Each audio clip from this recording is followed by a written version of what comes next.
এই যে দিয়ে দিচ্ছি লবণ, দিয়ে দিচ্ছি একটু, এই যে সয়া সস দিয়ে দিলাম, আর দিয়ে দিব কি আদা রসুন পেস্ট।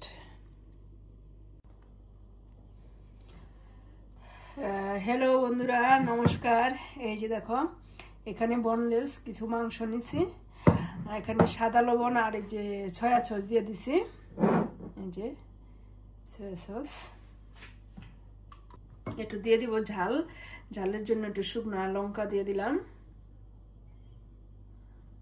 ছেলেকে একটু বিকালে নাস্তা বানিয়ে দিই, বিকাল কি সন্ধ্যা হয়ে গেছে, 6:30 বাজে এখন।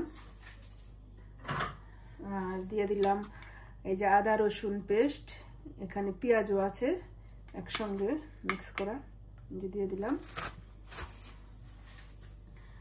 আর দিয়ে দিব একটু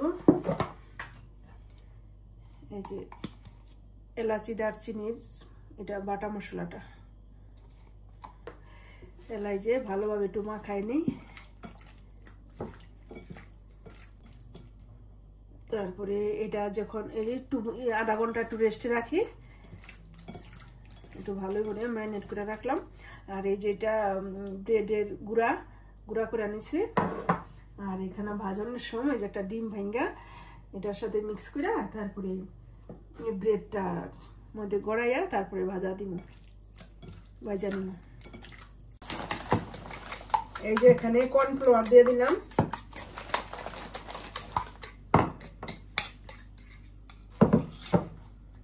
এখন এই যে কর্নফ্লাওয়ার দিয়া এটা একটু মাখাই নিই।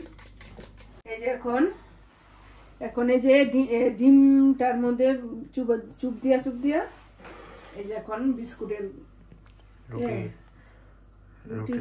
রুটির গুঁড়াটার মধ্যে দিয়ে দিলাম। এখন ছেড়ে দিলাম গরম তেলের মধ্যে, এই যে ভাজা শুরু হয়ে গেল। হ্যাঁ, এভাবে সবটি দিয়া নেই। এই যে দেখো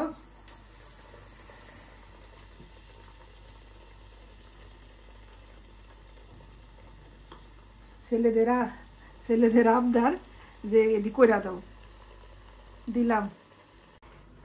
এই যে দেখো বন্ধুরা কিরকম হয়েছে, অনেক কুন্দন ক্রিপসি হয়েছে। এই যে দেখো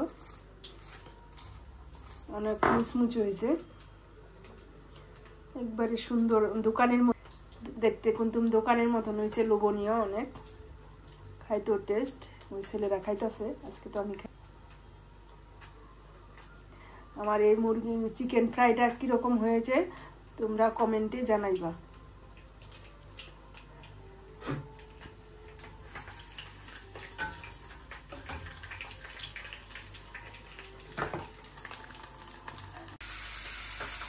এই যে দেখো বন্ধুরা, আমি একটি রেসিপি নিয়ে আসছি, বোনলেস চিকেন। এখানে দিয়ে দিয়েছি আদা রসুন পেস্ট, পেঁয়াজ পেস্ট, লবণ আর সয়া সস, আর দিয়ে দিচ্ছি গরম মশলা গুঁড়া, এটা দিয়ে মাখায় নিছি। তারপরে একটু কর্নফ্লাওয়ার দিয়া মাখাইয়া তারপরে ডিমের মধ্যেও চুপ দিয়া তারপরে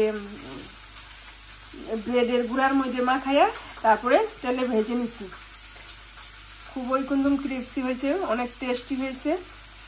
যদি আমার ভিডিওটি ভালো লাগলে তাহলে একটি লাইক কমেন্ট শেয়ার দিয়ে সাবস্ক্রাইব করে পাশে থাকবা। ধন্যবাদ।